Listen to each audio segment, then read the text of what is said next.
Alright, so today I'm going to pull out the very last box of ball python eggs out of my incubator. I just have one box left and it has 6 eggs in it. I'm going to check those out. And I had a really good year so far. I hatched out about 100 ball pythons. It was pretty amazing. I pretty much have all the hatchlings up in my hatchling rack, all except this very last box of eggs. So today I actually peeked in the incubator and it looks like the snakes have cut a slot in the egg. Essentially, it's not really like a chicken egg, it's like a leathery shell on the egg, and the snake actually uses its egg tooth to cut a little slit in the egg, and then at the very beginning it just kind of peeks its head out, and you just see this egg with this little snake head sticking out. It's pretty cool. And pretty much at that point is when I consider it the safe time to go ahead and cut the eggs. And I like to take a scissors and just cut them open a little bit and just kind of peek inside at what the results of the pairing are. And in most cases what we'll do is we'll cut them open and then we'll put them back in the incubator for them to fully come out on their own, completely out of the egg. And the pairing on this one was actually my pastel desert ghost male crossed with a lemon blast, which is a pastel pinstripe.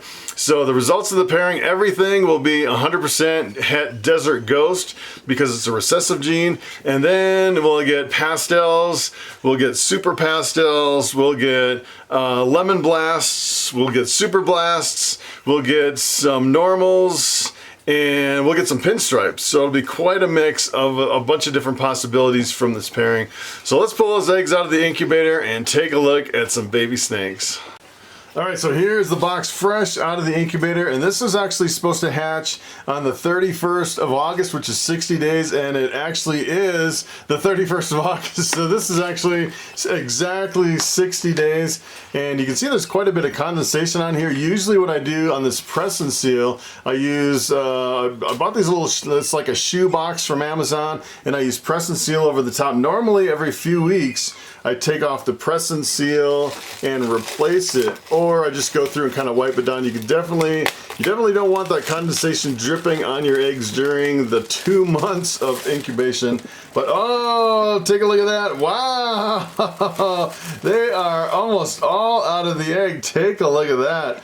That is really neat. That is a sight to behold. My last clutch of ball python eggs coming out. Take a look at that. That is really neat. And you can definitely tell there's some interesting things going on. This one is really interesting. Take a look at the head on this one. That is kind of interesting. It has a really faded out head, which is usually the super pastels are really faded out like that. So it'll be interesting to see when we cut this open exactly what that one is. It's kind of neat. So what I'm going to do from here is just take these one at a time, snip them open a little bit, and then we'll take a little bit closer look at them. And I know sometimes it can get messy, so I'm just going to use a paper towel here to put them on. And I think I'm going to start with this one that looks almost like a normal. We'll take a look at this one. Kind of interesting here. And let me get my scissors. I usually use these big clunky scissors. I know a lot of people use really small scissors. Some people use razor blades. And let me tell you, that kind of freaks me out when people use razor blades or really pointy scissors.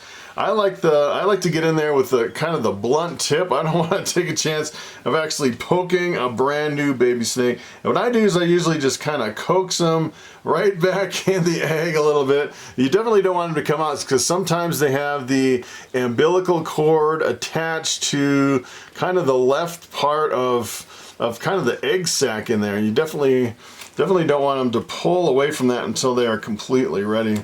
So I like to just kind of snip it open just a little bit and take a look inside. I'm guessing this one is going to be normal, but keep in mind all these are 100% het desert ghost. So even the normals are actually have one copy of the recessive gene desert ghost, which is pretty awesome.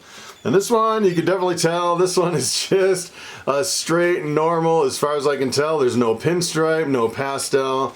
It is just 100% het desert ghost. And look at this fly. I've been having a problem with flies. I don't know where these flies have been coming from. I've actually hung up fly paper. The funny thing is I had a gnat infestation, those fungus gnats. I finally got rid of the fungus gnats, and now I have these crazy flies that are like taunting me in my snake room. And I caught like I caught like 20 of them. I hung up all this fly paper all in the corners, and they're just driving me crazy. I think they're coming in because the weather's changing. It's getting a little bit cold outside, and they all trying to sneak in the house when we open the door. It's kind of driving me crazy. All right, so let's take a look at this one and see if we can kind of snip this one open a little bit and take a look inside. It'll be interesting to see what some of these look like here. Let's see. This one, let's see. Well, this one looks like, to me, it looks like a pastel. You can see the yellow color, and it's definitely mixed up the pattern. Pattern's not repeating as much, and a lot of times you can see a little bit of orange on the side on the pastels. It looks like it's a pretty bright pastel, and it'll be interesting to see, this pastel line could come from either my Lemon Blast, or it could come from my Pastel Desert Ghost male, which is, it's kind of hard to say which line is actually most intense. It'll be interesting to see which kind of the intensity of the colors. So I want to move on to the next snake here. This one has, you can tell this one doesn't have a really faded head. He kind of jumps right back in. That's cute. And I would probably guess on this one, well, we have a possibility of pinstripes. I haven't actually seen any pinstripe in any of these so far, which is kind of interesting. So take a look at this one. This one definitely has pastel in it. That is, I would say that is another pastel. It looks like a pastel, 100% Desert Ghost, of course. But that one to me looks like another pastel. This one right here, take a look at this one. This one to me looks like it has the head of a super pastel. So let's take a look at this one first. See if I can kind of coax him to get his head back in there. I like to kind of get their head back, and sometimes it seems like they kind of get stuck, which is weird. It's like they get their head stuck in there. That's another reason I like to cut them, because I definitely don't want them to get stuck with their head partway in the snake, although I've never actually seen one get totally stuck like that. That is kind of crazy. So this one definitely does not have any pinstripe in it, which is kind of interesting. So we're not getting any pinstripes, which is kind of surprising. And this one, you can definitely tell, look at how beautiful that is. That is a really good looking snake. That is definitely a super pastel, just a super pastel, 100% Het Desert Ghost. That is a really good looking snake. I can't wait for these to come all the way out so we can actually take a look at them in a little more detail. So this one, I'm not sure exactly, but it's interesting to see how they cut the eggs with the egg tooth, and that's how they get themselves out. And sometimes I've actually had snakes that really don't cut the egg that much. I've had some that don't cut the egg at all, and I'm kind of glad I actually go in and follow up and take a little snips and open them up so they don't have any problems getting stuck in the egg. So let's take a look at this one. This one is interesting. So this one looks like it has pinstripe in it for sure. But it's hard to tell if it's the pastel or the super pastel. Take a look at that one. That one almost looks like it's kind of gooping all over the place. So this one looks like it could be the super pastel pinstripe. It definitely has pinstripe in it. I'm thinking it might have the super pastel. I saw the head there just for a second. The top of the head looked kind of faded. You can see the little snout kind of buried in there. It's kind of hard to see, but actually that head came out. I saw the top of the head. It looks like this is the crown jewel. As a matter of fact, I did the same exact pairing to another lemon blast, and I actually hit the super pastel pinstripe, 100% hit Desert Ghost. So I already hit the crown jewel on one. I haven't actually probed that one, so I don't know the males from the females. And I'm thinking I probably want to hold one back. I'm thinking maybe a female if I can actually hit it and get one to hold back. So here's one that's kind of really messy. Look at how messy that is. Sometimes they have really tiny veins inside there, and sometimes when they're trying to get out, they pop those veins, and it usually doesn't really hurt them. I've never seen anyone have a problem actually accidentally cutting those veins, or those veins kind of bleeding a little bit, and it's usually not a problem, other than it just doesn't look very good with the kind of the bloody egg. It's kind of weird.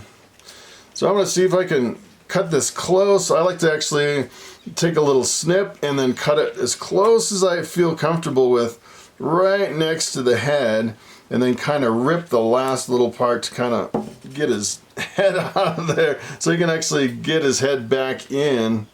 So let's take a look at this one and see what we have on this. And the odds are always funny when you're cutting these. It's kind of interesting to see what you get. Sometimes the odds will play games on you, and it's like, did I really pair those up because I'm not getting the results that I expected, which is kind of weird. So if we take a look at this one is pretty obvious. If you take a look at that, that looks like, you know what that is. The golden snake, that is just a straight pinstripe, no pastel in there and all. I love these pinstripe. And this one is 100% het Desert Ghost, of course. And keep in mind that the Desert Ghost is not the same as the Desert. So the Desert gene actually had some problems with the fertility of the females. This is actually a completely separate genes. No problems at all with the fertility of the females in the Desert Ghost. Alright, so what I'm going to do from here, I am actually going to dry this off, and I actually used to replace the press and seal every single time, and I found that you can actually just dry it off and it works to reseal the eggs in the tub, and it actually saves on press and seal, although it's not that expensive. And what I'm going to do is I'm just going to seal these up, put them back in the incubator for probably 2 or 3 more days until they all come out of the eggs completely, and then we'll take a better look at them, maybe give them some names and set them up in the hatchling rack. It'll be really cool to actually see these once they come out. And it looks like, you know, we have some pastels, some super pastels, and looks like we hit maybe the crown jewel with the super pastel pinstripe. And have a pinstripe, have quite a bit, and have a normal. It looks like we got quite a variety of different hatchlings from this, which would be pretty cool. And actually, as soon as these come completely out of the egg, I can turn off my incubator for the year, which is kind of interesting. And then in about 2 months, I'll start pairing up my snakes again for the start of the next breeding season. All right, so it is time for the question of the day. And Todd M asks, if you have so many scaleless heads, why didn't you produce any totally scaleless snakes? And that is a very good question. Actually, I'm waiting on my female scaleless heads to come up to size before I can actually breed them. Last year I produced a whole bunch of female scaleless heads. You know, if you actually kind of looked at some of my previous videos, I have some females that are probably about 1,000 grams, and they really need to be up to at least 1,500 grams minimum in order to breed them back to the males, or you can run into problems. So essentially what you do is you breed 2 scaleless heads together. The super scaleless head is the ball python that is totally scaleless without any scales. So that is pretty much it. Thanks for watching, and I will see you next time.